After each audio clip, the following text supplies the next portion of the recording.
오늘은 골로새서 공부를 하겠습니다. 골로새서 2장을 찾겠습니다.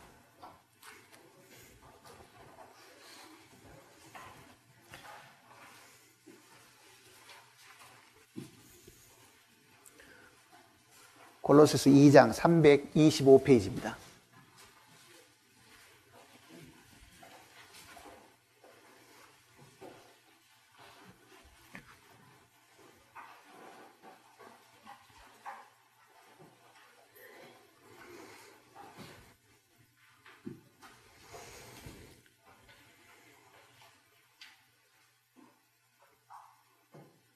육절 말씀부터 보겠습니다. 2장 6절. 그러므로 너희가 그리스도 예수를 주로 받았으니 그 안에서 행하되 그 안에 뿌리를 박으며 세움을 받아 교훈을 받은 대로 믿음에 굳게 서서 감사함을 넘치게 하라. 누가 철학과 헛된 속임수로 너희를 사로잡을까 주의하라.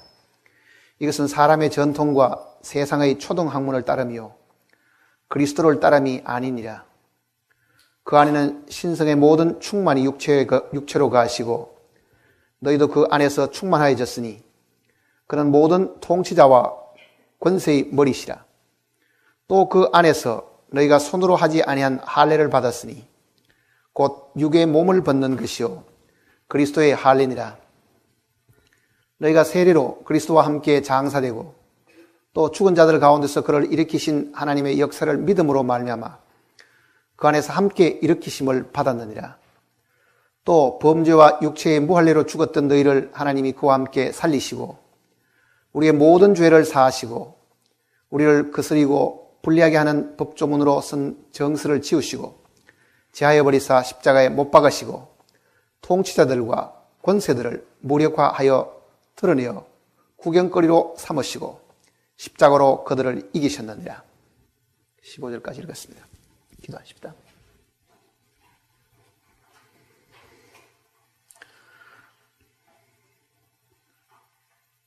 하늘에 계신 살아계신 우리 아버지 하나님, 주님의 이름으로 모이는 곳에 주님이 함께 하신다고 말씀하셨습니다.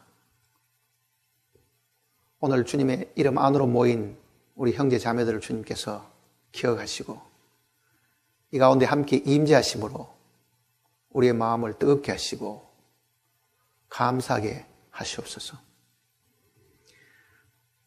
우리의 모든 필요의 대답은 바로 주님이시오니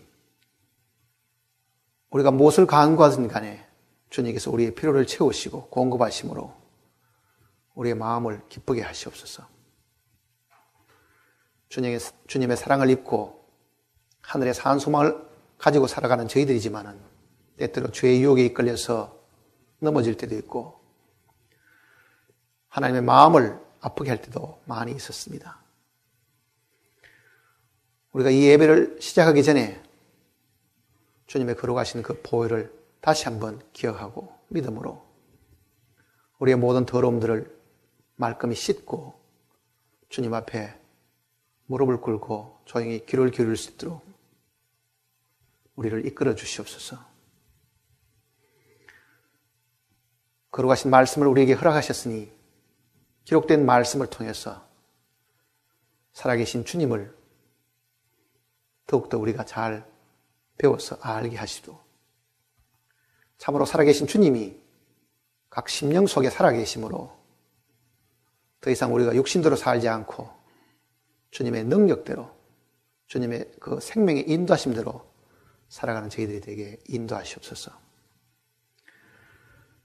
우리가 드리는 찬송과 기도를 통해서 하나님께서 크게 영광을 받으시옵고 우리 모두에게 즐겁고 기쁜 시간이 될 수 있도록 하늘의 복으로 채워주시옵소서. 우리를 사랑하신 우리 주 예수님의 거룩하신 이름으로 기도드립니다.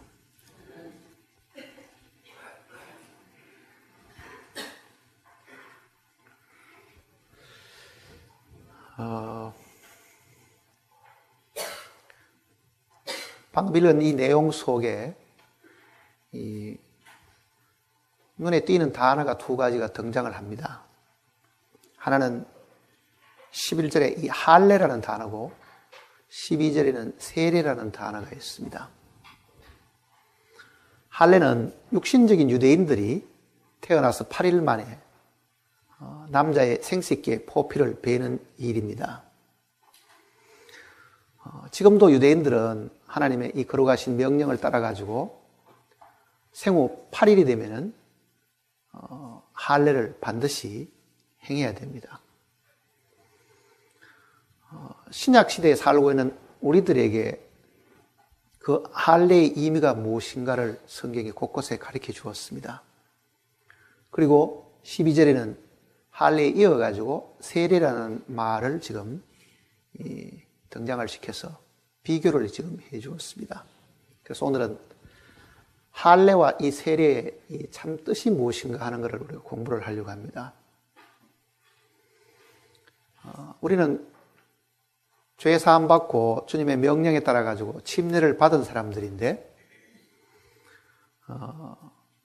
침례는 받았지만은 아직도 그 침례의 의미가 무엇인지를 잘 모르고 있는 분들도 있을 수 있고, 또 침례가 우리 몸에 이 경험으로 주어졌다고 하면 실제 그 침례를 통해서 역사하시는 주님의 이 살아계심을 우리가 경험하지 못하고 사는 경우도 사실 많습니다.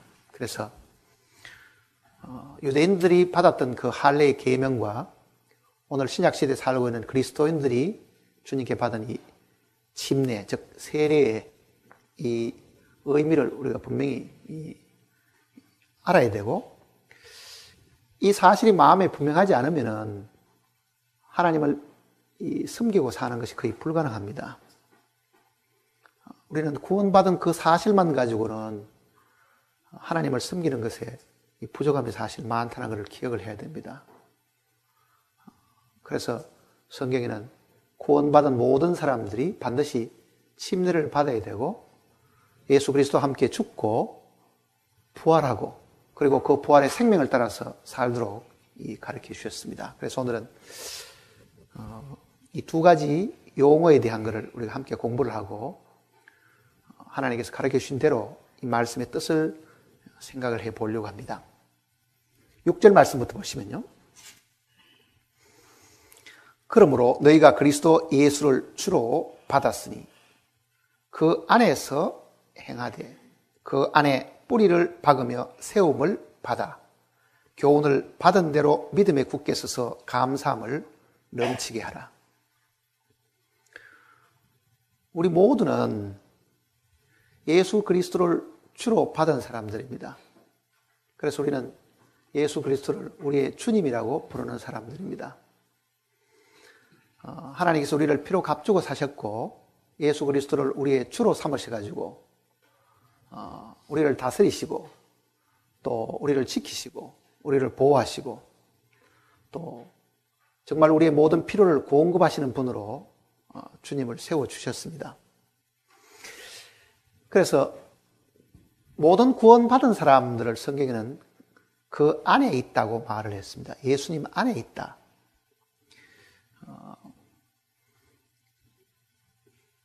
성경 속에 우리가 주님 안에 하는 이 표현을 많이 발견할 수가 있는데 사람들도 이 습관적으로요, 기독교인들이 그리스도인들 사이에 편지할 때 보면은 그리스도 안에 있는 아무개에게 편지하노니 그런 말을 자주 씁니다. 그리스도 안에 있는 아무개에게 편지한다. 그리스도 안에 있다는 말은 우리가 어느 예배당 안에 있다 그 말이 사실은 아닙니다. 같은 예배당에서 같이 종교생활하는 사람들이 그리스도 안에 있다 그런 의미로 성경이 말하지는 않았습니다. 그러나 우리는 대부분 자기 교회에 같이 다니고 있는 사람들은 다 우리가 그리스도 안에 있다 이렇게 지금 말하기가 쉽습니다. 같은 교회 안에 이렇게 출입하고 있어도 그리스도 밖에 있는 사람도 사실이 있습니다. 그러니 한 건물 안에 한 집회 장소에 우리가 있기 때문에 그리스도 안에 있는 것은 사실 아닙니다.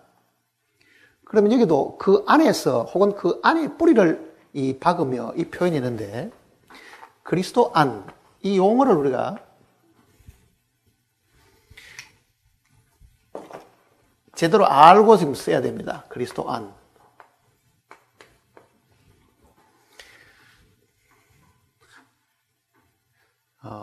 성경 자세히 읽어보신 분들은요, 그리스도 예수 안에 하는 표현은 있어도 그냥 예수 안에 하는 말은 기록되어 있지 않습니다. 예수 안에 하는 말은 육신적으로 이 땅에 오신 나사렛 예수를 두고 하는 이야기입니다. 그 육신의 나사렛, 육신의 몸을 입은 나사렛 예수 안에는 아무도 들어갈 수가 없습니다, 사실은.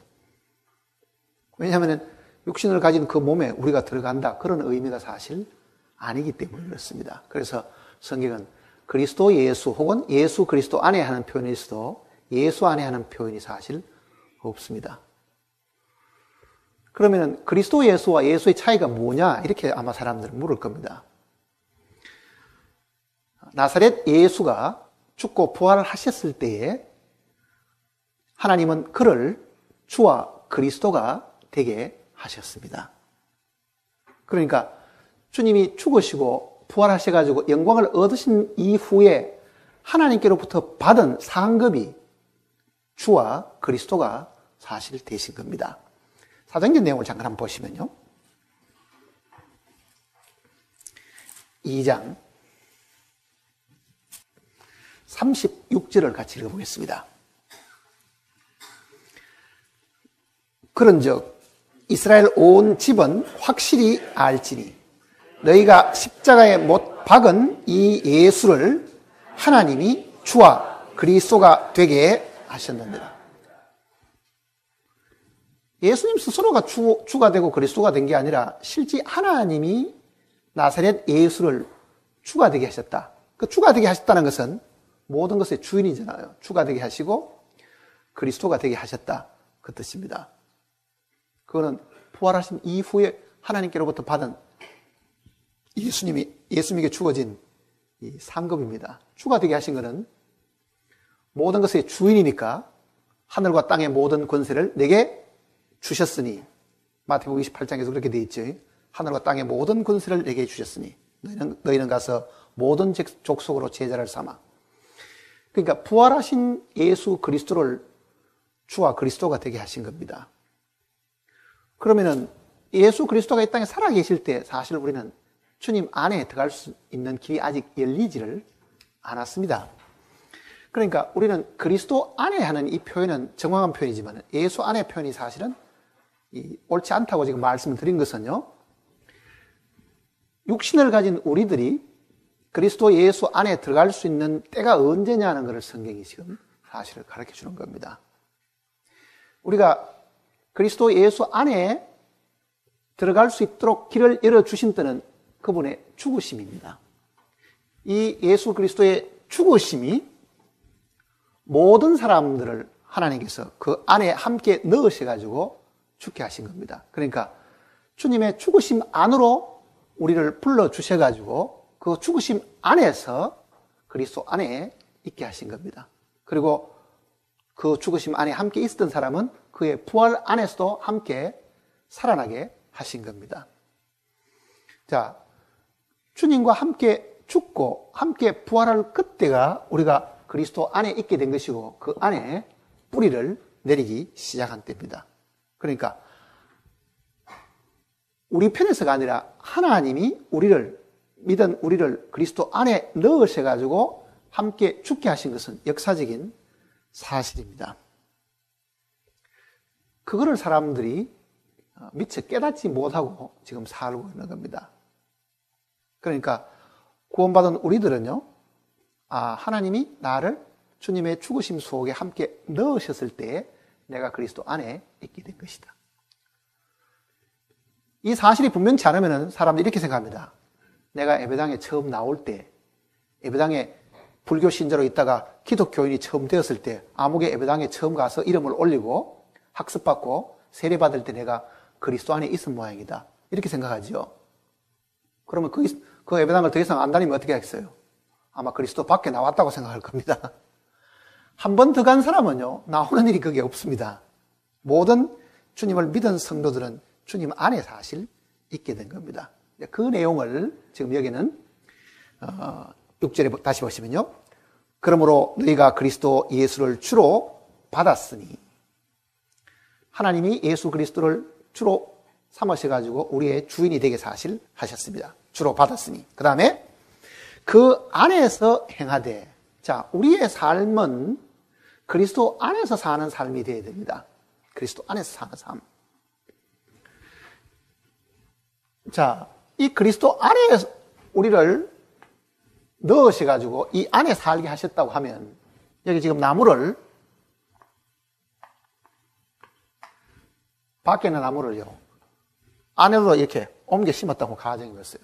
그거는 다른 토양에 살고 있던 나무를 다른 지역으로 옮겨 놓으면은, 이 옮겨진 나무는 새로운 환경에 적응을 하기 위해 가지고 여기에 뿌리를 내려야 됩니다. 뿌리를 내려 가지고 여기에 있는 양분을 빨아들여 가지고 자라게 됩니다.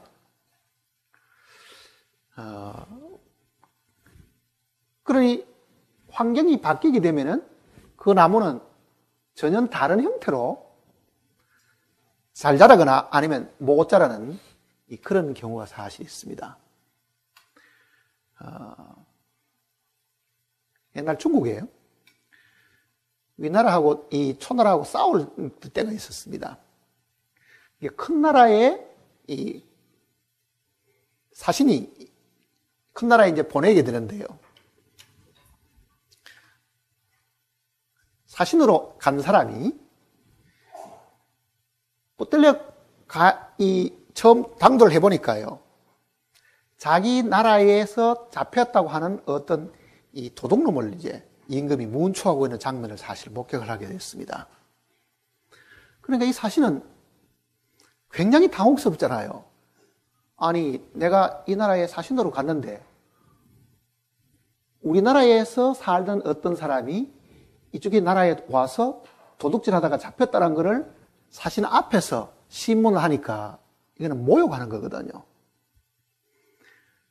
그러니 이제 임금은 이 사신을 위압을 해가지고 꼼짝 못하게 이제 이쪽 나라를 자기 나라에 속국을 만들려고 지금 그렇게 할 거예요. 그러고 이제 물어보잖아요. 그래, 이 도둑놈이 너희 나라에서 우리나라 와서 도둑질을 했는데 너희 나라에는 전부 다 도둑들밖에 없느냐? 이렇게 하는 거예요. 사신이 뭐라고 대답할지 참 난감하게 된 거예요. 근데 이 사신이 굉장히 똑똑한 사람이었어요. 임금님.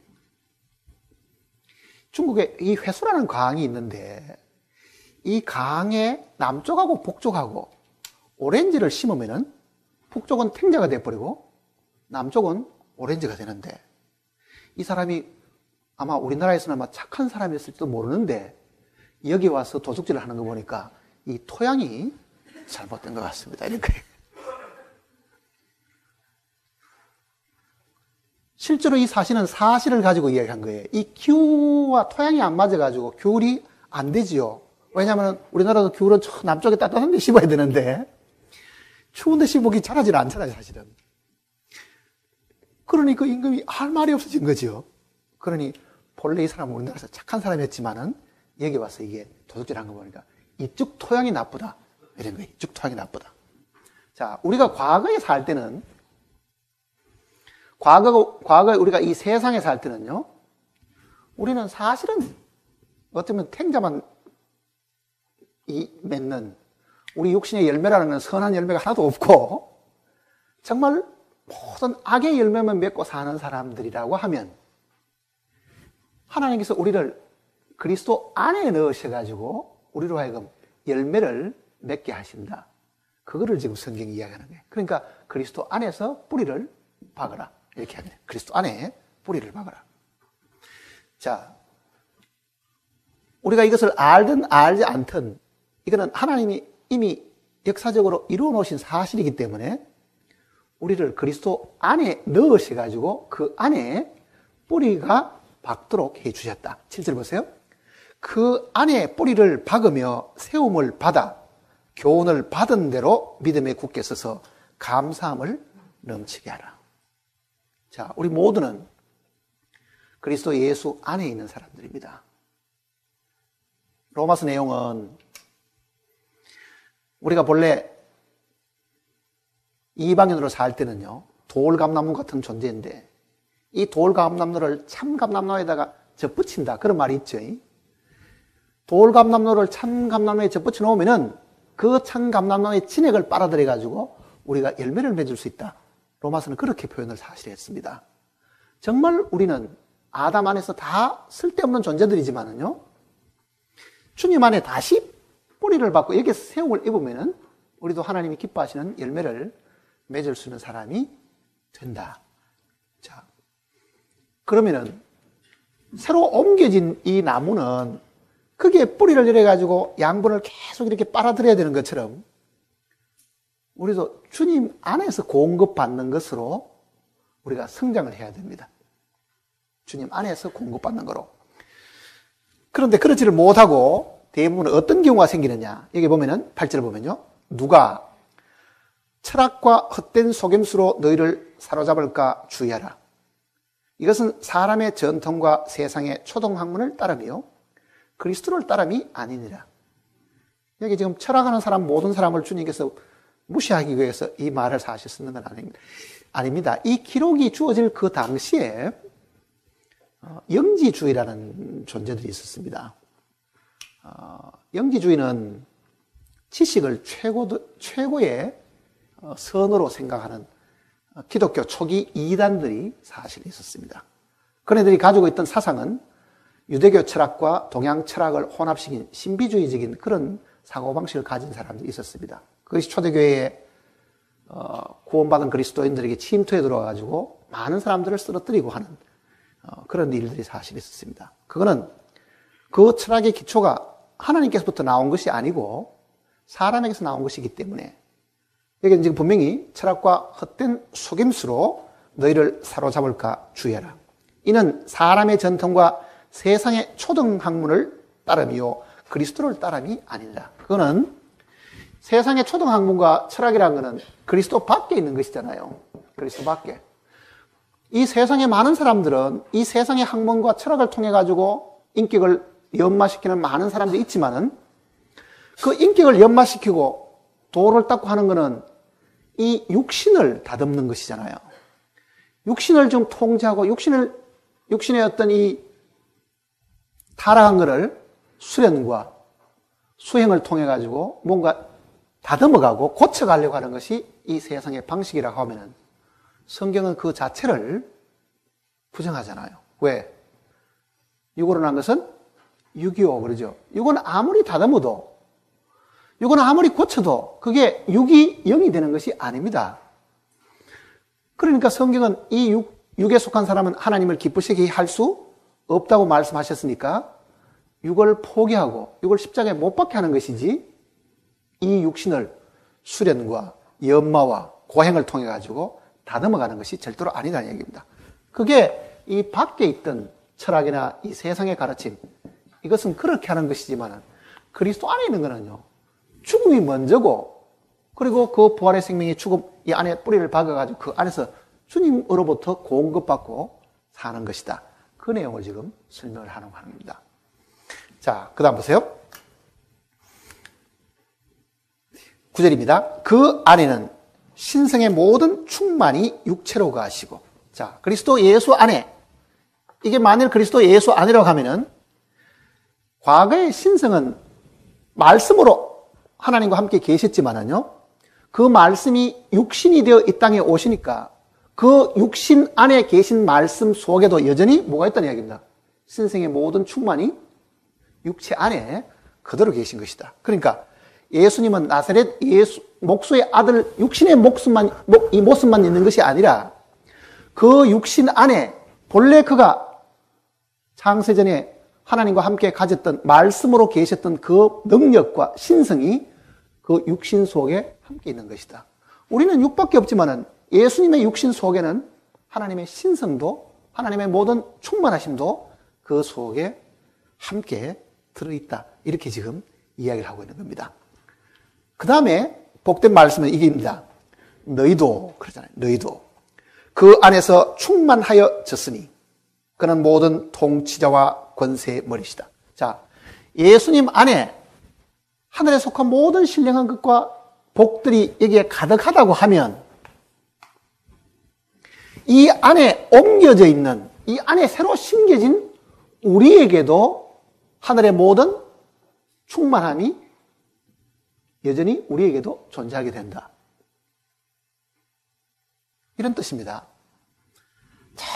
어디 아프리카의 아주 가난한 나라에 사람이 거기서 먹을 것도 없고 입을 것도 없고 거기는 무슨 자동차도 없고 문명의 혜택이 전혀 없는 원시 삶을 살고 있는 사람이 있다고 하면 자기 나라를 떠나가지고 오늘 대한민국 같이 이렇게 문명화된 나라 속에 첨단 이 시설들이 이렇게 잘 갖춰진 컴퓨터가 이렇게 발달한 이 사회 속에 들어온다고 하면 대한민국의 나라는 모든 이 물질적인 축복과 문명의 이기가 최고로 발달된 나라라고 하면 이거를 그리스도라고 만일 우리가 표현한다고 하면은 그 미개하고 아무것도 이 문명의 이기가 없는 그 속에 살던 사람이 이 속에 들어오면은 거기에 있는 모든 문명의 이기가 누구것이 됩니까?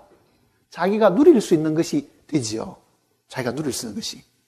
그러니까 그리스도 예수 안에 있는 그 하늘의 모든 신령한 복들이 예수님 안에 있는데 만일 우리가 주님 안에 심겨졌다고 하면은 이 모든 복들이 우리 것이다. 그러니까 너희도 그 안에서 충만 앞으로 해질 것이다가 아니고 뭡니까? 해졌으니 그 얘기입니다. 해졌으니. 자, 이게 출발 지점입니다. 우리는 노력하고 수고하면은 장차 그 많은 것을 얻을 것이라고 희망을 가지지만은요. 주님은 우리가 처음 그리스도 안에 들어오는 그날로부터 주님의 그 충만하심 속에 우리가 들어갔으니 그 충만이 우리 것이다. 충만하여 졌으니 그러잖아요. 문제는 충만해져도 못 누리는 사람이 있을 뿐입니다. 못 누리는 사람이. 그 안에 들어와 있어도 못 누리는 사람이 있어요. 어떤 시골 양반이에요. 비행기를 처음 탔는 거예요, 사실은. 아들이 비행기를 태워가지고 효도 관광을 보내드렸는데 밥 먹는 시간이 있죠. 밥을 하나 주니 이 시골 노인이에요. 전 밥 안 먹습니다. 이랬는 거예요. 왜? 돈 내라 하는 줄 알고, 그것도 이제. 아들이 그 없는 돈 내가지고 모처럼이게 여행을 시켜주는데 그 경험을 한 번도 해보지 않으니까 이 음식을 갖다 주니까 그것도 부담스러우니까 아이고 저는 안 먹겠습니다. 그러니까 스튜어디스 생각은 뭐예요? 아, 몸이 불편해서 안 먹는 줄 알고 권하지도 않고 가버렸지요. 그러니까 그 긴 시간을 쫄쫄 굶었는데 나중에 들어보면 어때요, 그게? 이미 비행기석 속에 그 바깥까지도 다 포함되어 있다. 그 얘기입니다. 비행기를 타고도 그 풍성한 것이 그 속에 자유롭게 누릴 수 있도록 해 주셔도요. 지식이 짧아가지고 그게 무엇을 의미하는지를 몰라가지고 못 누리는 사람도 있는 것처럼 주님 안에 들어와 있어도요. 못 누리는 사람도 있을 수가 있다는 걸 이야기하는 거예요. 그러니 마음속에 항상 자기는 부족하고 궁핍하다고 생각하는 사람은 아직도 주님의 이 충만하심, 이 풍성하심을 누리지 못하고 있는 것이다. 돈 받고 줍니까, 주님도?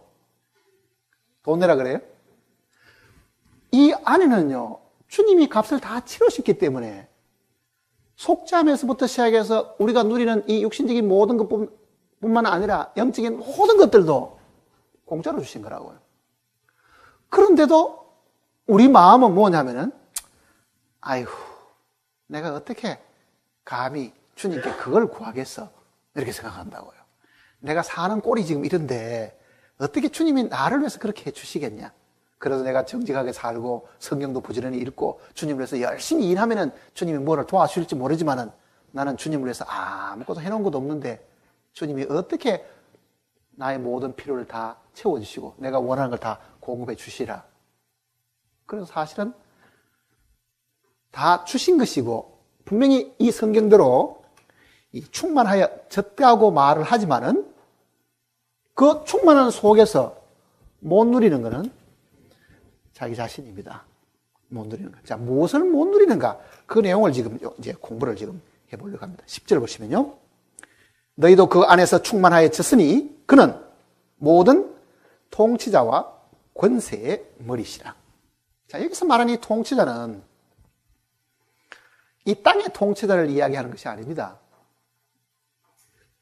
이게 권세도 이 땅의 권세를 두고 하는 이야기가 아닙니다. 우리는 어제 그저께 이틀 1박 2일 동안 이 자매들 모임을 가졌습니다. 송내산에서. 그 중에 어떤 분이 질문을 하신 것이 있습니다. 그분도 이 내용을 잠깐 물어본 적이 있습니다. 에베소서에 있는 이 이야기를 물어봤는데, 지금 여기에 통치와 권세라는 이 용어하고 앞에 넘어가셔서 에베소서 한번 보세요. 3장입니다. 이는 이제 교회로 말미암아 하늘에 있는 통치자들과 권세들에게 하나님의 각종 지혜를 알게 하셨습니다. 자, 여기도 보면은 통치자와 권세가 있는데 이게 어디 있다 그럽니까? 하늘에 있다 그러죠. 자, 골로새서는 이 이야기도 하늘에 있는 통치와 하늘에 있는 권세를 두고 하는 이야기입니다.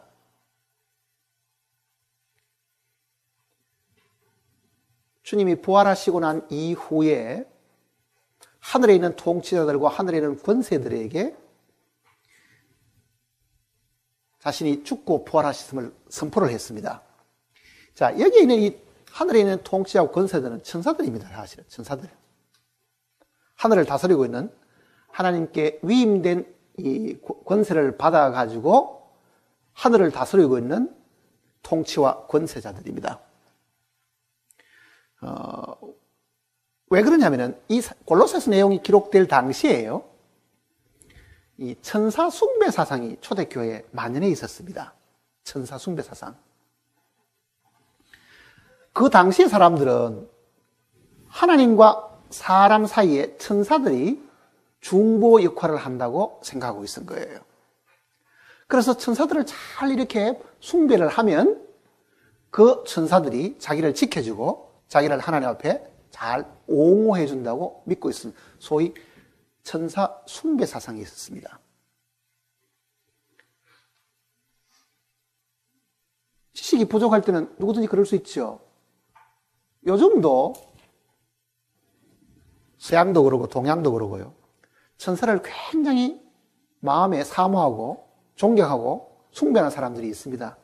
그래서 뭐라 그러냐? 수호 천사가 있다. 그러니까 천사를 굉장히 마음에 믿고 삽니다. 이 천사가 자기를 지켜준다. 그게 지금 생긴 것이 아니라 그 과거부터 계속 내려오는 뿌리가 지금까지 뻗어 내려온 것인데, 지금 여기에 골로새서 2장 18절을 보시면요,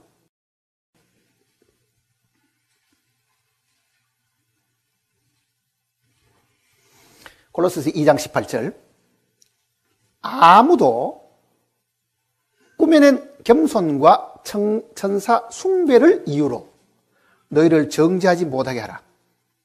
여기 보면은 천사 숭배를 인하여 너희를 정죄하지 못하게 하라. 그러니 이 골로새 편지가 천사 숭배하는 사람들을 따르는 사람들에게 경고하는 이야기잖아요. 그 천사들이 계급 사회입니다. 천사들도. 그러니까 거기에는 천사장이 있고 그 밑에 부림을 받는 천사들도 있고, 그리고 천사들이 하는 역할에 따라서 성경에는 정사와 권세와 능력과 그걸 구분해 준 거예요. 그러니까 천사라는 것은 하나님과 사람 사이 중보가 될 수 있는 것이 아니다. 하나님과 사람 사이 중보는 한 분이시니 곧 그리스도 예수다. 그러니 그 천사 숭배 사상을 지금 파괴시키는 겁니다, 바울이. 그건 잘못된 것이다. 그래서 지금 예수 그리스도 안에는 그 모든 천사들을 이 다스리시는 능력이 그분에게 있는 것이다. 그래서 지금 10절에 너희도 그 안에서 충만하여졌으니 그는 모든 통치자와 권세의 머리시다. 즉 천사의 통치자와 천사의 권세의 머리시기 때문에 우리가 섬겨야 될 대상은 천사가 아니라 누구라는 이야기입니까? 머리이신 그리스도를 섬겨야 되지, 너희가 지금 천사 숭배가 되는 게 아니다. 그 내용을 지금 설명하고 있는 겁니다. 그 다음 11절에 또 그 안에서, 즉 그리스도 안에서 너희가 손으로 하지 아니한 할례를 받았으니 곧 육의 몸을 벗는 것이요 그리스도의 할례니라. 자, 이게 보면은 손으로 하지 아니한 할례를 어떻다고요? 받았으니 그러지. 할례 받았습니까? 침례는 받은 것 같은데 할례 받았단 말 한 번도 들어본 적이 없지요. 근데 분명히 이 내용은 우리가 할례를 받았다 그러잖아요. 할례를 받았다. 아마 그리스도인들 중에 나 할례 받았습니다 그러면은 저게 유대인인 걸 자처하는 모양이다 아마 이렇게 할 거예요. 유대인들은 반드시 할례를 받게 돼 있습니다. 하나님의 명령이니까. 자, 그러면 그리스도 안에서 우리가 받은 할례와 육적 할례의 차이를 먼저 구분을 하는 것이 사실 필요합니다. 그러면 처음 하나님께서 할례의 명령을 주신 것이 언제냐면 아브라함에게 주신 거예요. 유대인의 그 시조인 아브라함에게. 창세기 17장을 한번 보세요.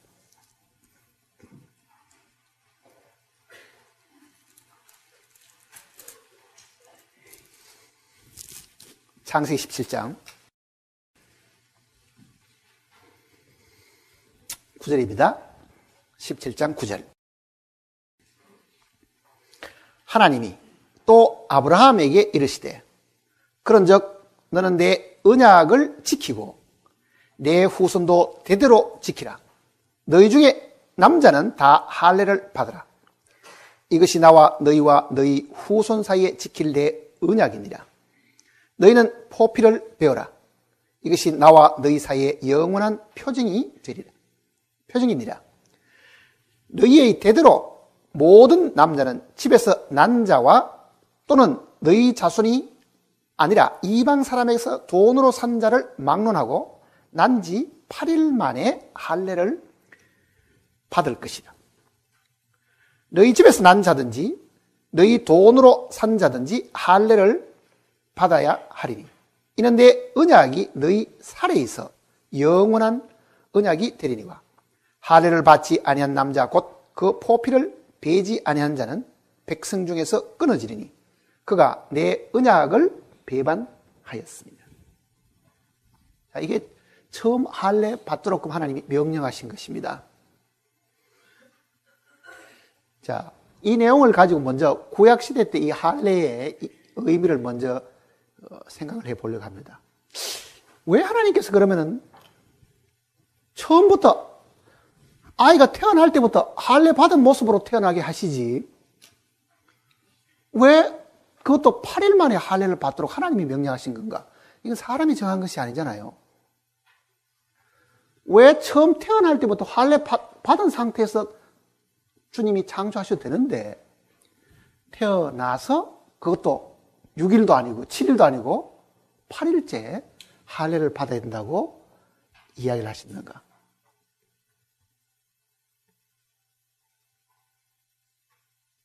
생각해 본 적이 있습니까? 왜 그런지를 생각해 본 적이 있냐고요.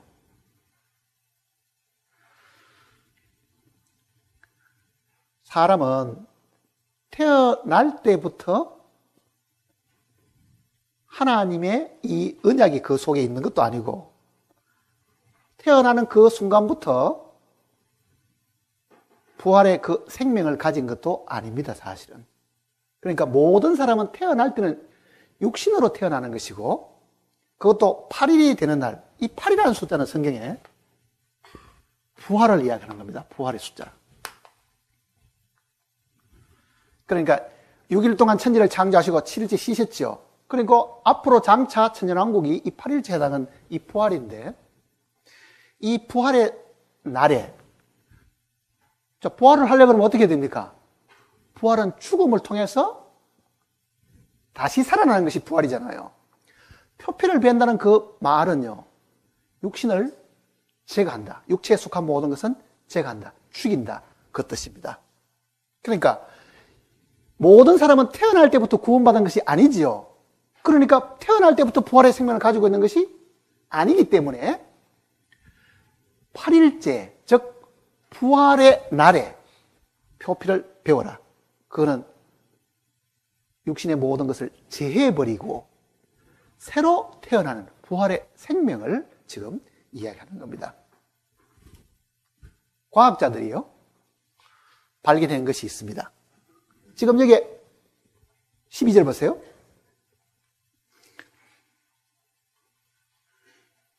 너희의 대대로 모든 남자는 집에서 난 자나 또는 너희 자손이 아니라 이방 사람에게서 돈으로 산자를 망라하고 난 지 8일 만에 할례를 받을 것이냐. 이게 지금 8일 만에 하고 특별히 지금 말씀하셨는데,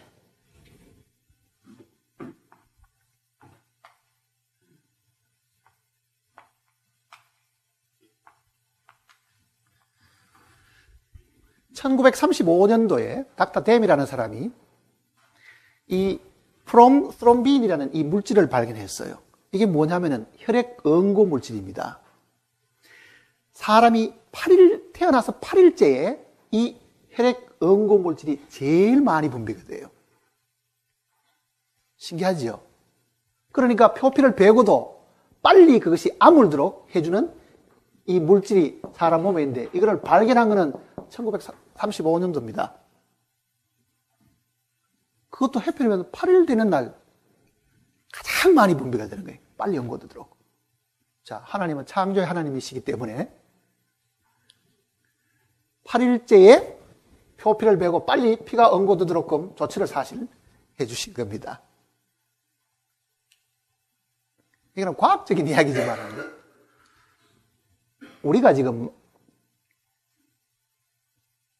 마음에 할례를 받았다고 성경이 이야기를 하고 있으면은 누가 할례를 받는가, 그거를 지금 여기 이야기를 해줬습니다. 자, 12절 다시 보세요. 누가 할례를 받습니까? 첫째는 너희의 대대로 모든 남자는 집에서 난 자. 할례를 받아야 될 대상이 첫 번째는 집에서 태어난 자.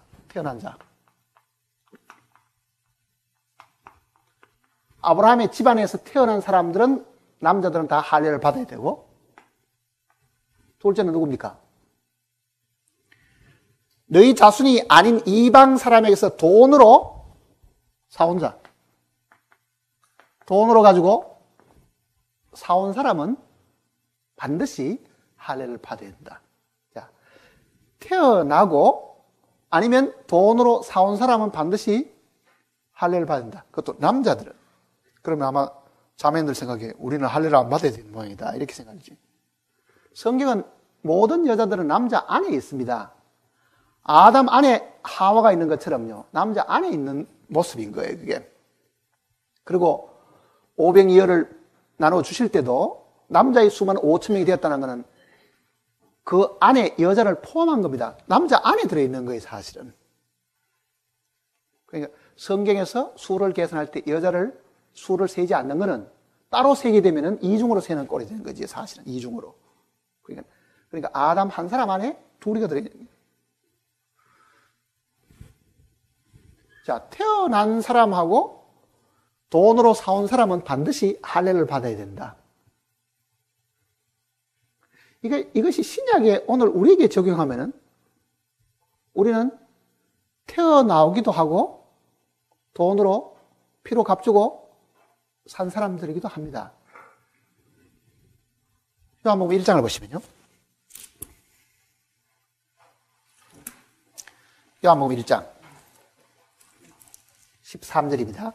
12절부터 보십시다. 1장 12절. 영접하는 자, 곧 그 이름을 믿는 자들에게는 하나님의 자녀가 되는 권세를 주셨으니 이는 혈통으로나 육정으로나 사람의 뜻으로 나지 아니하고 오직 하나님께로부터 난 자들이라. 자, 우리는 예수 그리스도를 영접하는 그날로부터 진리의 말씀으로 우리를 낳으셨죠. 그러니 우리가 한편으로는 하나님이 우리를 진리의 말씀으로 낳았으니까 우리는 난 자이기도 하고, 뒤로 넘어가시면은 고린전서 6장을 보시면요.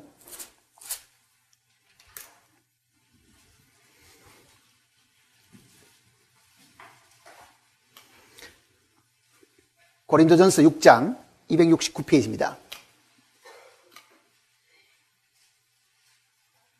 19절입니다. 19절.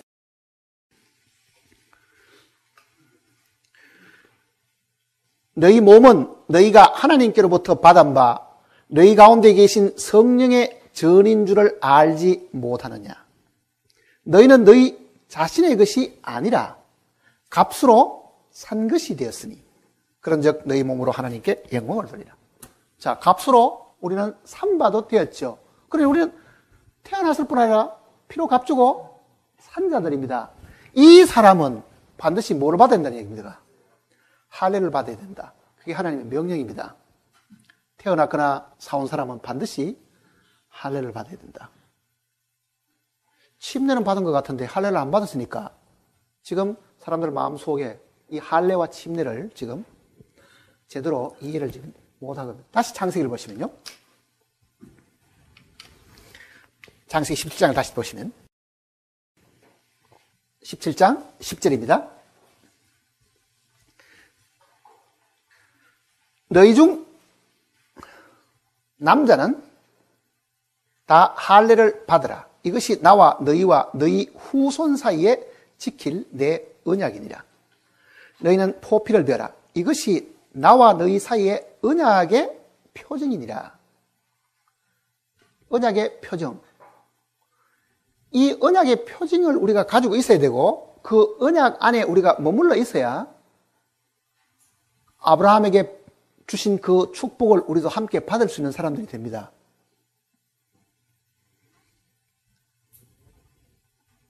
(13절) 보시면요. 너희 집에서 난 자든지 너희 돈으로 산 자든지 할례를 받아야 하리니 이는 내 언약이 너희 살에 있어 영원한 언약이 되리라. 자, 할례는 어디에 행하는 겁니까? 우리의 이 육신의 몸에 행하는 것입니다. 할례는 이 몸에 행하는 것이기 때문에 이 몸을, 즉 육체를 제하는 것이 할례의 뜻입니다. 육체를 제해버리는 것. 구원받은 모든 사람들이 육신을 그대로 가지고는 하나님을 섬길 수 없으니까 이 육신을 제하는 일들이 있어야 된다. 왜? 육에 속한 사람은 하나님을 기쁘시게 할 수 없기 때문에 그렇습니다. 육신을 가지고 하나님께 나아갈 수가 없는 거예요. 그러니까 침례도 그러고 할례도 그러고 몸으로 체험하는 거잖아요. 몸이 물속에 들어가지요. 몸으로 체험하는 겁니다. 그거는 우리 살에, 즉 육신에게 이 사망의 선고를 내리는 것이 할례의 뜻이라는 것을 지금 이야기를 하고 있는 겁니다. 14절 보시면요. 할례를 받지 아니한 남자 곧 그 포피를 베지 아니한 자는 백성 중에서 끊어지리니 그가 내 언약을 배반하였습니다. 자, 할례를 받지 않은 사람은 하나님 앞에서 지금 제해진다. 백성 중에서 끊어진다. 그런 엄중한 지금 말씀을 지금 하셨는데 왜? 언약 안에 머물러지지 않고 배반하기 때문에 그렇습니다. 자, 그러면 다시 이제 골로새서 내용을 이제 보십시다. 이 의미를 다시 한번 보십시다. 이제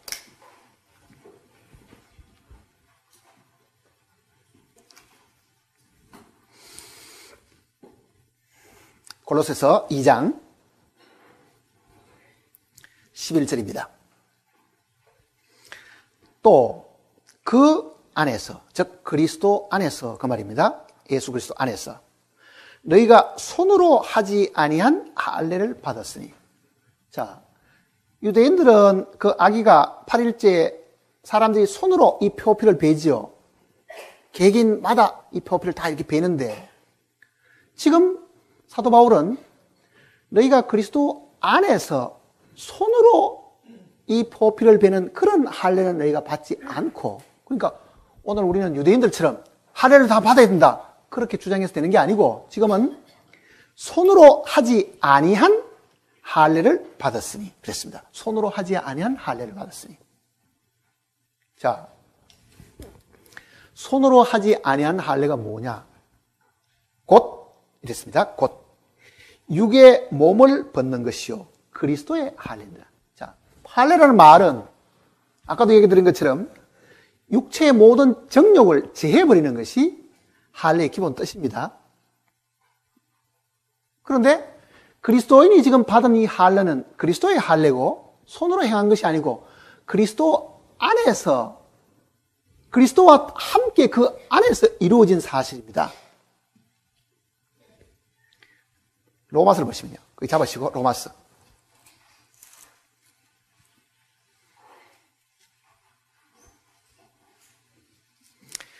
로마서 2장 28절. 무릇 표면적 유대인이 아니요 표면적 육신의 할례가 아니니라. 자, 신약의 이 이야기는요, 구약의 그 할례라는 것은 그림자고 실제 신약에서 이것이 완성되는 것인데, 예수 그리스도 안에서 손으로 하지 아니한 그 할례의 그림자로 주신 것인데, 그러니까 육신적으로 나는 할례를 받은 유대인이다. 그게 할례가 아니다. 그게 진짜 할례가 아니다. 그건 그림자다. 그런 뜻이잖아요. 그리고 육신의 할례가 아니다. 그러니까 창세기에 우리 읽었던 그 내용은 신약의 이 그리스도 안에서 완성될 것의 예표니까 이 예표가 중요한 것이 아니라 실제가 더 중요한 거잖아요. 그 실제는 뭐냐? 그 다음 보세요. 29절 같이 읽어봅시다. 오직 이면적인 유대인이 유대인이요 할례는 마음에 할지니 영에 있고 율법 조문에 있지 아니한 것이다. 그 칭찬이 사람에게서가 아니요 다만, 자, 할례는 육에 있지 않고 어디 있다고요? 마음에 있다. 마음을 베는 것이 할례입니다. 왜 그렇습니까? 만물보다 거짓되고 심히 부패한 것은 마음이라.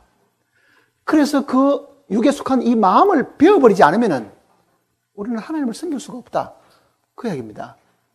육신의 모든 정욕과 탐심과 이 모든 악함들이 다 육에 속한 것이고 마음에서 나오기 때문에 이거를 제해버려야 된다. 그것이 본래 아브라함에게 주신 할례의 참 뜻이었는데 그 참 뜻을 외형적으로만 유대인들이 지키고 있지, 그거를 정말 마음을 베어버리는 그 일을 사실 하지 않습니다.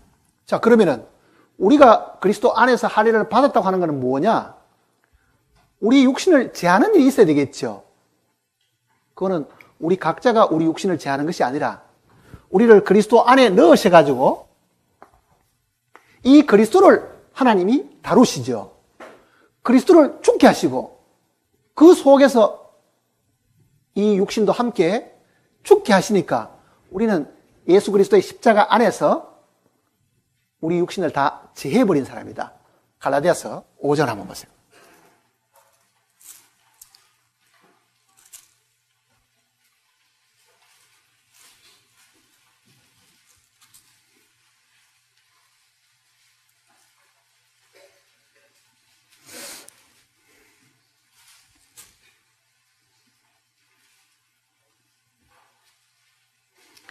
갈라디아서 5장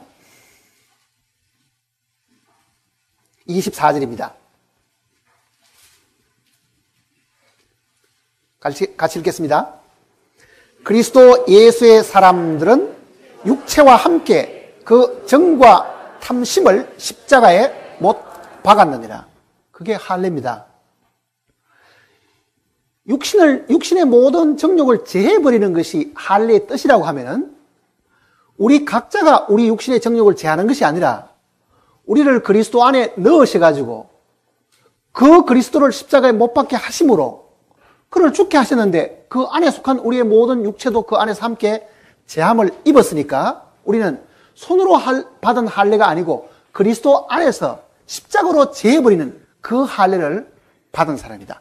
그 내용을 이야기하는 거예요, 지금.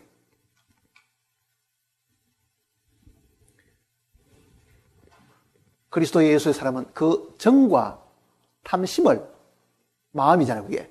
모든 정욕과 이 탐욕이 다 마음에서 나오는 건데, 그거를 십자가에 못 박을 것이다가 아니라 이미 못 박았느니라. 그러니까 예수 그리스도의 십자가가 우리의 마음을 베어버리고 우리의 육신의 모든 정욕을 제해버리는 뭐라는 얘기입니까? 그게 할례의 칼입니다. 사실은 할례의 칼이잖아요. 죽음이니까 그거는. 칼이라는 건 죽음을 얘기하는 거니까.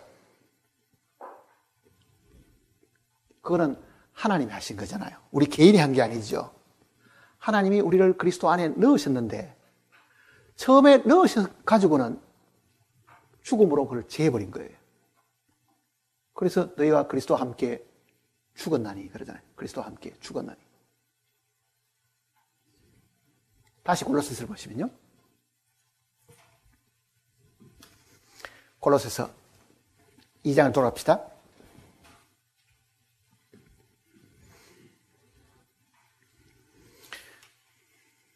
11절입니다.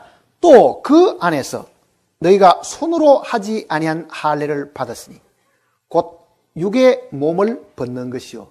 육의 몸을 벗었다는 것은 육신이 죽었다. 그 얘기잖아요.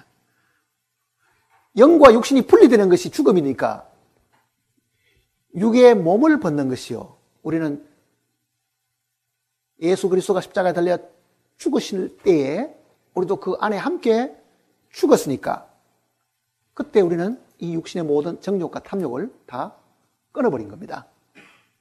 이 육의 몸을 벗은 것이요. 그 다음에 그리스도의 할례니라. 우리는 각 개인이 할례 받는 게 아니라 그리스도 안에서 함께 할례를 받은 것이다.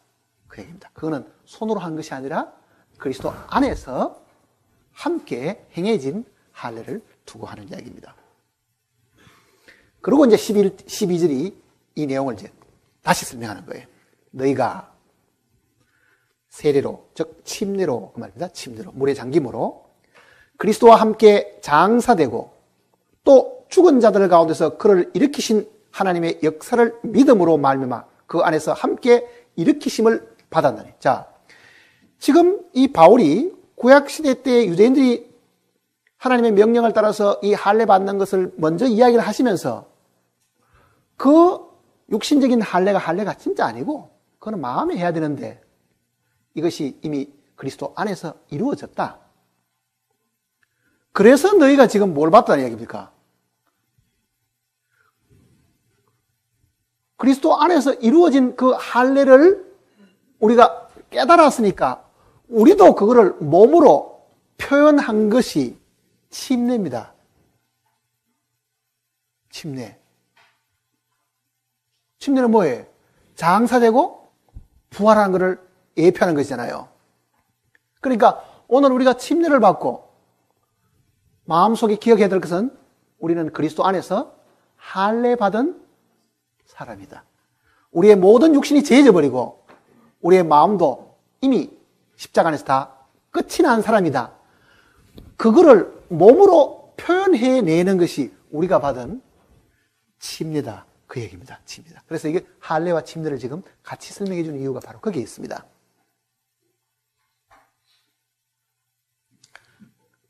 자, 하나님께서 그리스도 예수 안에 우리를 넣으셔가지고 함께 죽게 하시고 함께 이 십자가의 모든 이 십자가를 통해서 우리의 육신의 모든 것을 처리하신 것은 영적인 의미에서 보면 그게 그리스도의 할례니까 이루어진 그 사실을 우리는 순종하는 마음으로 몸으로 연기를 해낸 겁니다. 몸으로 표현한 거예요. 침례 받으셨습니까? 대답을 안 하시는 분 아직 안 받으십니다. 자, 내가 침례를 받았다는 것은 이미 그리스도 안에서 할례 받은 사람이기 때문에 그거를 몸으로 내가 표현한 것이죠. 그러니까 지금 너희가 그리스도와 함께 어떻게 됐다고요? 장사되고 그러잖아요. 함께 장사되고.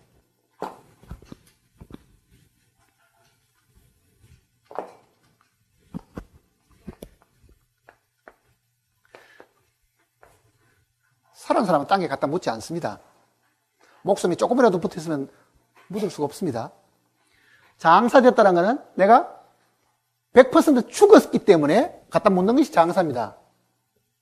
아직도 내가 목숨이 조금이라도 남아있으면 묻을 수가 없는데 내가 그리스도와 함께 죽었다는 것을 내가 시인을 했기 때문에 나를 묻어달라고 한 것이 침례라고 이게. 그게 수장시키는 거잖아요. 수장.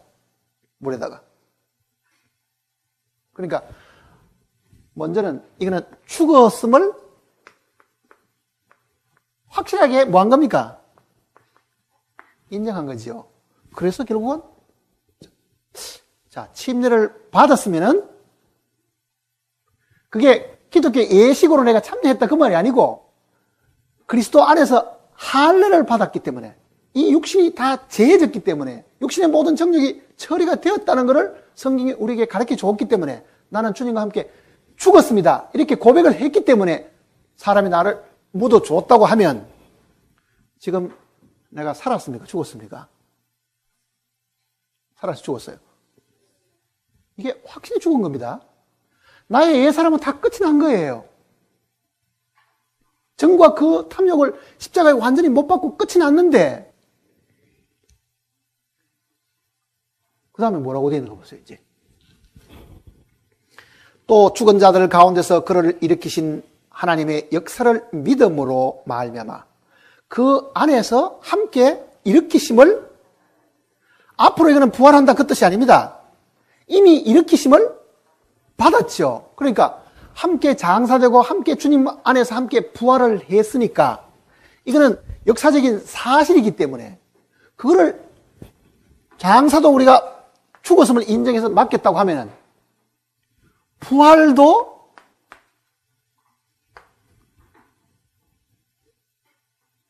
우리는 인정을 한 거예요, 사실은.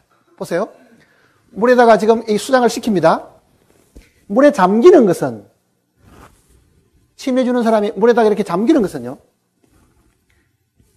침례 받는 사람이 나 죽었으니까 내 애 사람이 죽었으니까 나를 묻어 주십시오 하는 거라고 사실은요. 그래서 물에다 잠기진 거죠.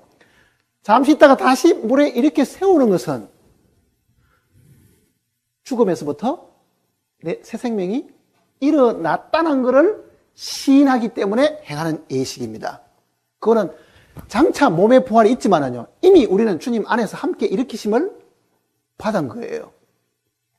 자, 그럼 보세요. 물에 들어갈 때의 상황하고 물에 나올 때 상황하고는 어떤 차이가 있어요? 우리 개인에게는?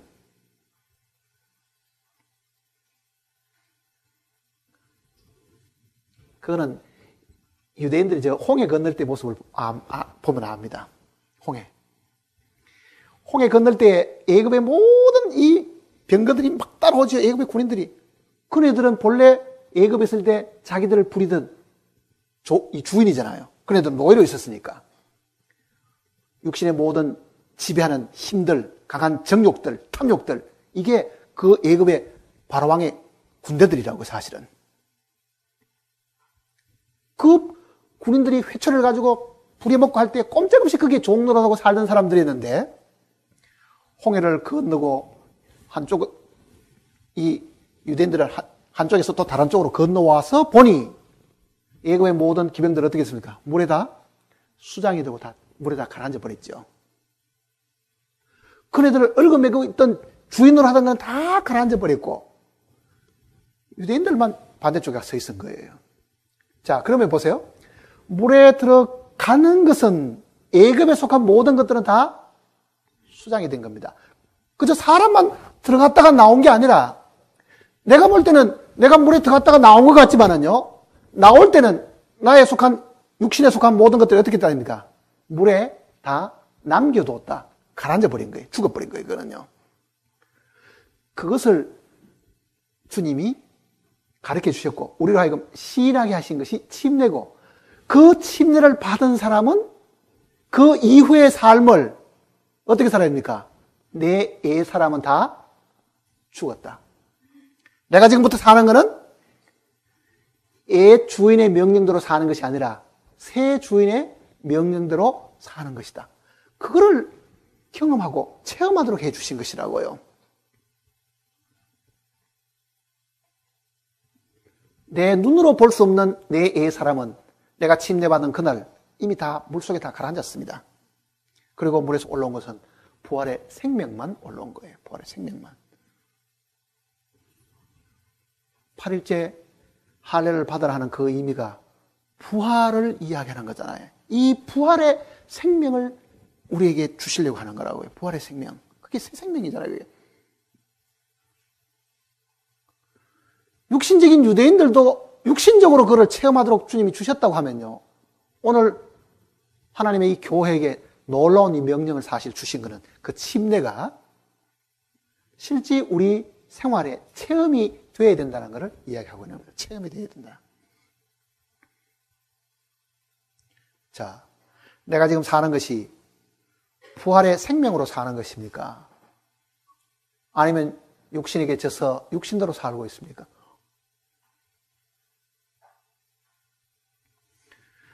그 할례의 그 의미를 마음에 제대로 새기지 못하면 하나님의 백성에서 제해져 버립니다. 그게요. 그거는 구원받는 게 없어진다 그 말은 아니지만은요. 이거는 분명히 아브라함의 그 후손들이 장차 가나안에 가서 누릴 그 축복하고는 관계가 없어져 버린 거예요. 자, 구원받은 우리 자신을 한번 생각해 보세요. 나는 예수 그리스도의 보혈로 말미암아 죄 사함 받은 것도 사실이고, 참으로 나는 이제 하나님의 백성이 된 것은 사실인데, 내가 지금 살고 있는 이 삶이 부활의 생명으로 사는 것이냐, 아니면 부활의 생명이 있는 줄도 모르고 옛날 그 육신의 그 생각과 육신의 방법과 그 뜻대로 내가 여전히 주님을 섬기겠다고 사는 것이냐. 하나님 보실 때 우리의 옛 사람은 다 죽은 거예요. 허물과 죄로 죽었던. 죽은 사람은 살아있는 하나님을 섬길 수가 없습니다. 그래서 우리에게는 하나님이 주는 생명이 있어야 살아있는 하나님을 섬길 수 있는 거예요.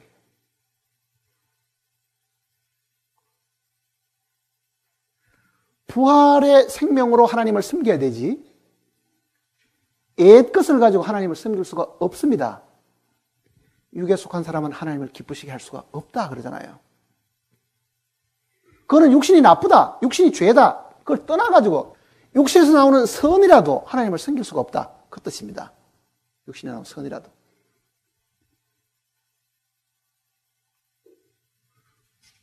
그 다음에 12절 다시 보시면요, 너희가 침례로 그리스도와 함께 장사되고 또 죽은 자들 가운데서 그를 일으키신 하나님의 역사를 믿음으로 말미암아 그 안에서 함께 일으키심을 받았느니라. 이거는 과거입니다. 시제를 잘 보면요, 주님이 죽으실 때 우리도 함께 죽었고, 주님이 부활하실 때 우리도 함께 부활을 했다. 우리는 그때 없었지만은 우리를 그 속에 넣으신 분은 하나님이시고, 그것을 사실로 인정하셔가지고 기록으로 남겨주신 것도 하나님 자신이잖아요. 그러니 우리는 이 하나님의 말씀을 통해서 우리가 주님 안에서 함께 죽고 함께 부활했음을 우리가 여기면, 매일매일 매 순간에 그 사실을 우리가 여기고 살면 우리 안에도 이 부활의 능력이 나타난다. 그거를 지금 성경이 이야기를 하는 겁니다. 앞에 빌립보서를 보시면요,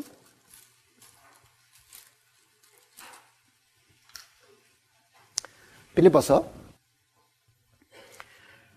하나님의 성령으로 봉사하며, 하나님의 성령으로 봉사한다는 것은 우리에게 주신 이 새 생명으로 봉사하는 걸 두고 하는 이야기입니다. 부활의 생명으로. 그리스도 예수로 자랑하고 육체를 신뢰하지 아니하는 우리가 곧 할례파라. 자, 유대인들은 자기가 할례 받았음을 굉장히 자랑했습니다. 그리고 그들이 구원을 받고 주님 안에 들어와서도요, 그 자랑을 하고 있은 거예요. 이방인 중에도 하나님의 교회에 들어온 사람이 있고, 육신적인 유대인으로서도 구원받은 사람이 있었겠죠. 육신적으로 유대인인 이 사람들은 하나님의 교회 속에 들어왔어도 우리는 육신적으로도 선민이고, 우리는 육신적으로 할례를 받은 사람이고, 너희는 육신적으로 할례를 안 받은 사람이다. 그런 구분이 초대교회에 있은 거예요. 그 바울이 뭐라고 말합니까? 그 육신적으로 할례 받은 건 아무짝도 소용도 없다, 그 이야기잖아요. 그거는 구약의 율법에 속한 예표와 관계되는 것이지, 그건 아무 관계가 없고 마음의 할례를 받아야 된다. 그러면서 지금 이 이야기를 한 겁니다. 바울이 자기 입장을 들었으면 하는 거죠. 그러나 나도 육체를 신뢰할 만한 하며, 만일 누구든지 다른 이가 육체를 신뢰할 것이 있는 줄 생각하면 나는 더욱 그러하니라.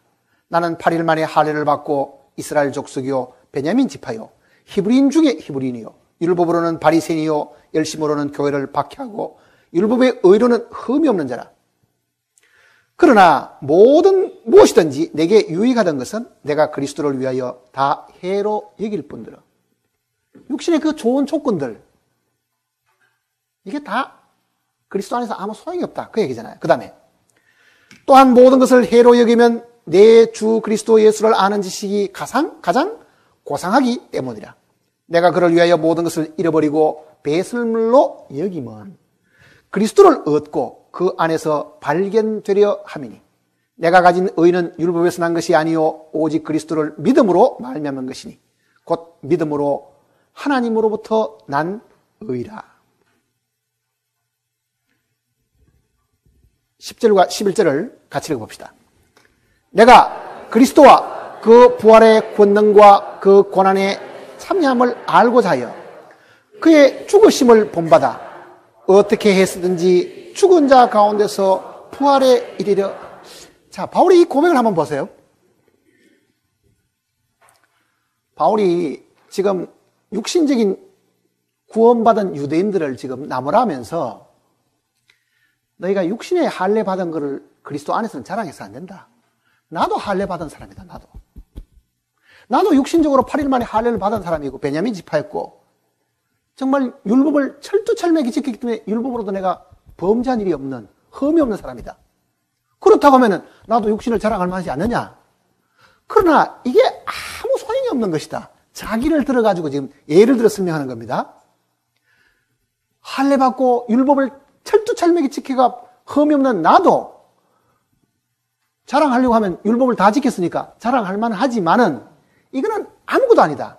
그 이야기를 하죠. 왜? 그거는 그림자니까. 그래서 그가 하는 이야기는 이 이야기입니다. 8절 다시 보시면요.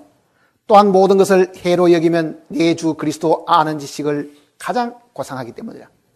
육신적인 그런 좋은 조건들과 율법 지키고 완전하게 살았던 것은 하나님께 덕이 되는 것이 아니라 어떻다는 얘기입니까? 해가 된다. 그 얘기죠. 해가 된다. 9절. 그 안에서 발견되려 함이니 내가 가진 의는 율법에서 난 것이 아니요 오직 그리스도를 믿음으로 말미암는 것이니 곧 믿음으로 하나님께로부터 난 의라. 그 다음 또 중요한 이야기가 10절입니다. 자, 내가 지금 육신에게 할례 받은 것은 의미가 없고 그 다음에 그리스도와 그 부활의 권능과 그 고난의 참여함을 알고자 하여 그리스도와 그 부활의 권능과 고난의 참여함을 알고자 하여 그의 죽으심을 본받아 어떻게 하든지 죽은 자 가운데서 부활에 이르려 하노니. 자, 이 말을 지금 우리가 잘 기억을 해야 됩니다.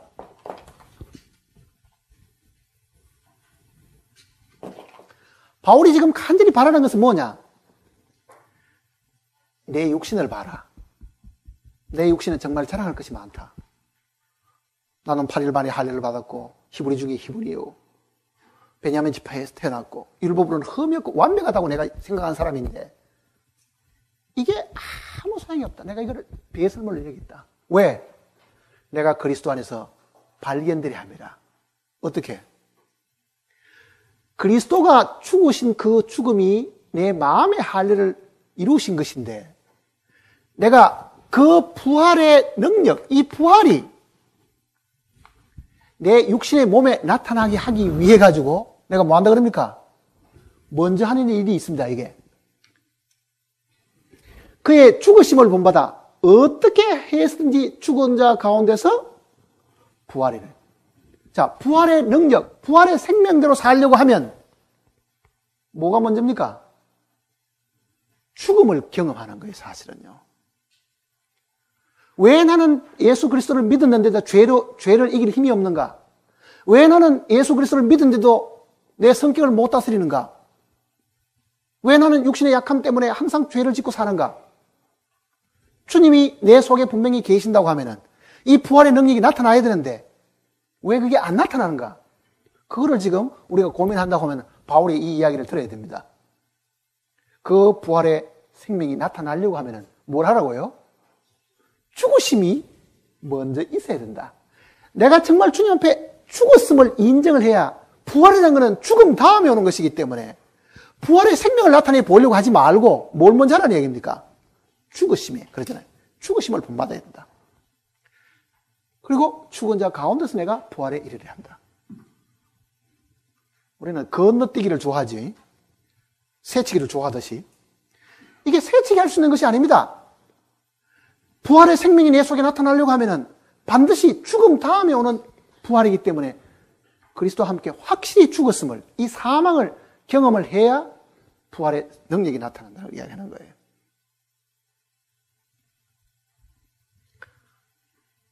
자, 우리는 침례받았습니다. 죽었습니다. 참으로 우리 마음 속에 주여, 내가 죽었음을 확실하게 내가 믿고 내 자신을 죽음에 맡겼습니다. 그래서 나는 침례를 받았습니다. 그것이 확실히 분명하면 부활은 이어서 따라오는 겁니다. 부활은 이어서 따라오는 거예요. 고린도 후서를 보시면요.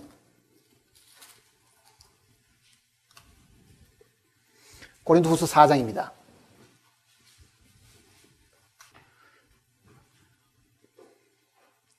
우리가 항상 예수의 죽음을 몸에 짊어지면 예수의 생명이 또한 우리 몸에 나타나게 하려 합니다. 우리 살아있는 자가 항상 예수를 위하여 죽음에 넘겨지면 예수의 생명이 또한 죽을 육체에 나타나게 하려 합니다. 그런즉 사망은 우리 안에서 역사하고 생명은 너희 안에서 역사하느니라. 자, 구체적으로 이제 한번 예를 들어봅시다. 지금 부활의 생명이 사망을 통해서 역사하신다고 하면 우리가 구체적으로 어떻게 죽는가? 실제 생활 속에서 이 육신을 목을 잘라 죽는 것도 아니고, 이거는 각자가 죽는 죽음이 아니죠. 그리스도 안에서 죽는 죽음이기 때문에.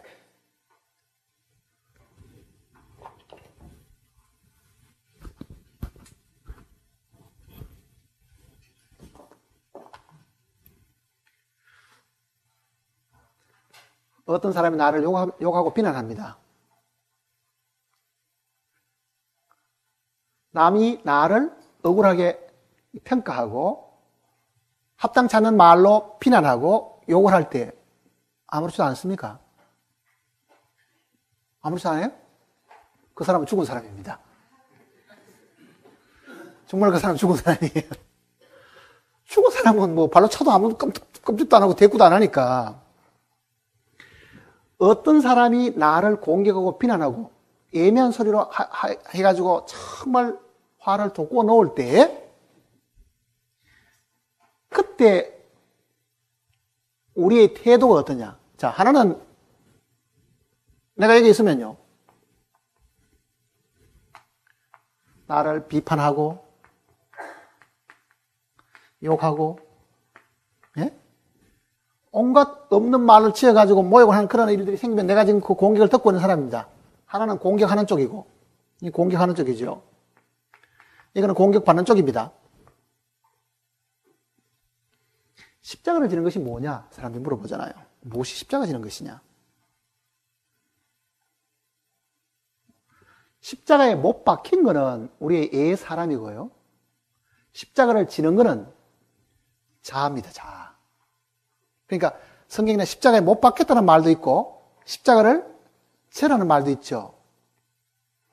자, 우리의 애 사람은 그리스도의 할례를 통해서 십자가에 이미 못 박혔습니다. 못 박힌 것을 먼저 인정을 하고 그 다음에는 십자가를 져야 돼요. 십자가를 지는 건 뭐냐? 이미 못 박힌 그 사실을 내가 받아들이는 것이 십자가를 지는 겁니다. 자, 공격을 합니다. 온갖 말로 나를 비난합니다. 전에 같으면은 네가 나한테 그럴 수 있어? 두고 보자. 이 사람은 나를 욕하지만 나는 이 사람을 또 다른 사람에게 욕합니다. 또 다른 사람 앞에. 이거는 십자가 지는 게 아닙니다. 십자가 지는 거는요, 상대방이 욕을 하면은 그대로 두는 것이 십자가에 지는 겁니다. 대꾸하는 게 아니에요, 이게. 대꾸하는 게. 보세요. 사람에게 엉뚱한 말하고 비난하고 욕하는 것은 분명히 죄 짓는 거지요. 이거는 태도로, 행동으로 죄를 짓는 것이고, 그거를 못 이기가 내가 분을 터뜨리면서 남한테 억울하다고 계속 말하는 것은 나는 마음으로 죄 짓는 거라고요. 그리고 이 사람도 죄 짓고 나도 이 사람 때문에 또 죄를 짓죠. 이건 마음으로 또 짓는 겁니다. 그거를 멈추는 것이, 그걸 하지 않는 것이 십자가를 지는 것이라고요. 그거는 십자가에 못 박힌 거를 내가 짊어지는 거잖아요. 예수 죽인 것을 내 몸에 짊어지는 겁니다, 그게. 그러면 어떻게 된다는 이야기냐? 예수의 생명이 내 몸을 통해서 나타나는 겁니다. 내가 대꾸하지 않으면, 내가 그 순간에 주님의 죽으심을 내 몸에 짊어지게 되면 그때 주님의 생명이 나타난다. 그걸 우리가 실제 생활 속에서 경험을 하시면 돼요, 이제. 바울은 그걸 아는 사람이잖아요. 그거를.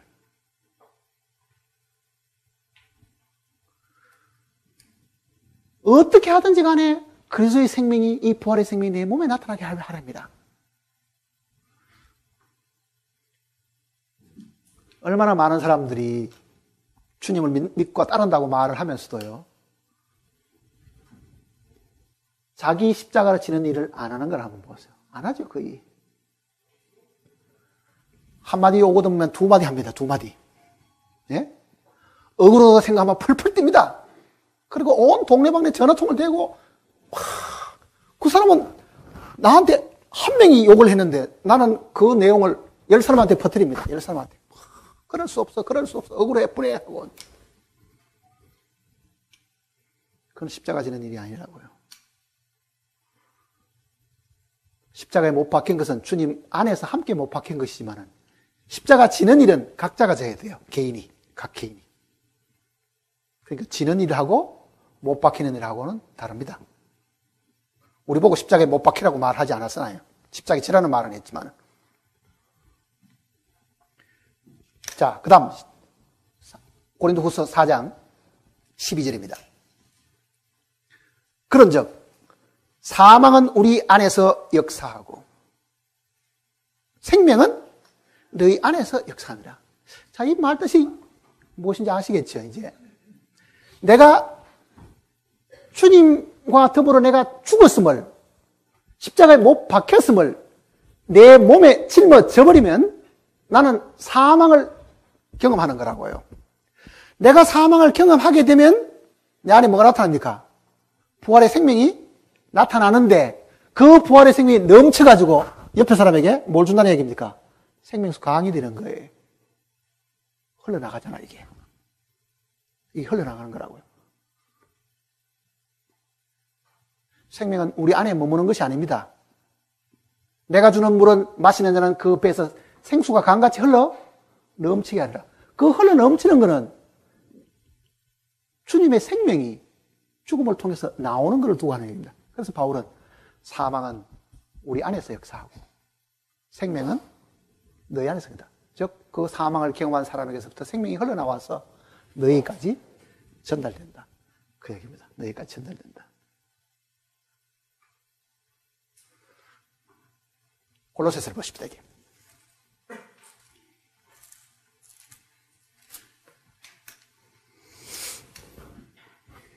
골로새서 2장을 다시 들어가시면요.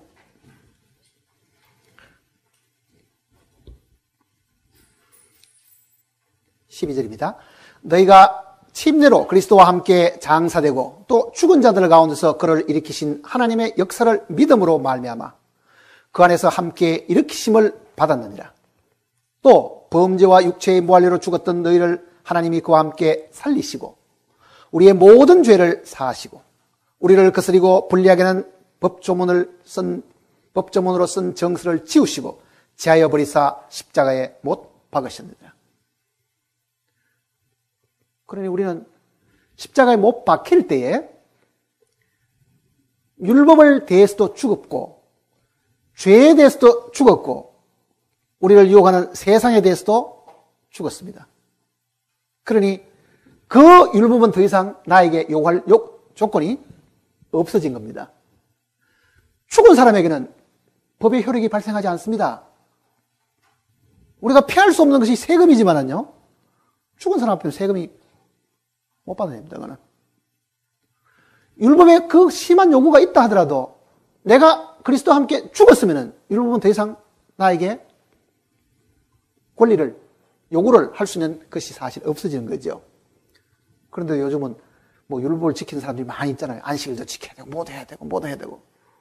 그건 아직도 그리스도 안에서 함께 죽었으면 모르는 사람들입니다. 죽은 사람 앞에는 율법이든 세상이든 죄든 어떤 것도 능력을 발휘할 수가 없습니다. 그 다음 보세요, 이제. 15절에 통치자들과 권세들을 무력화하여 드러내어 구경거리로 삼으시고 십자가로 그들을 이기셨느니라. 하늘에 있는 모든 이 통치자들, 반역했던 그 천사들까지도요, 하나님의 이 부활의 승리가 예수 그리스도께서 하나님께 온전히 순종하심으로 사망의 권세를 이기신 그거를 하늘에 있는 모든 권세들에게도 다 주님이 크게 공포를 하셨다. 그 얘기입니다. 그러니 하늘과 땅의 모든 권세를 주님이 얻으신 거예요. 그 하늘의 권세는 하늘에 반역했던 그 천사들뿐만 아니라 남아있는 모든 천사들도 이제는 주님 앞에 굴복하도록끔 하나님께서 이 예수 그리스도를 높여놓으신 것입니다. 자, 오늘 우리는 예수 그리스도를 믿는 사람들입니다. 오늘 이 자리도 예수님의 이름 안으로 모인 사람들입니다. 우리는 예수님 안에 있는 사람들입니다. 그 안에 뿌리가 박혀 있고 그 안에서 세움을 입은 사람들입니다. 모든 양분은 그 안에 있는 겁니다. 이제 그 안에서 우리가 자라야 되는데 그 자람이 주님의 부활의 생명을 통해서 생명이 연결되어 가지고 자라게 되어 있는 거라고요. 주님의 생명의 접붙임을 통해 가지고 우리가 자란다고 하면은 우리의 모든 공급은 주님의 생명에 있지 세상에 있지 않습니다. 그걸 우리가 마음에 확실하게 붙들고 있으면요, 그 생명이 점점 자라서 내가 지금까지 이루지 못했던 것, 이기지 못했던 것, 견디지 못했던 것을 능히 이기고 참고 승리하게 해 주신다. 그 뜻입니다. 기도하십시다.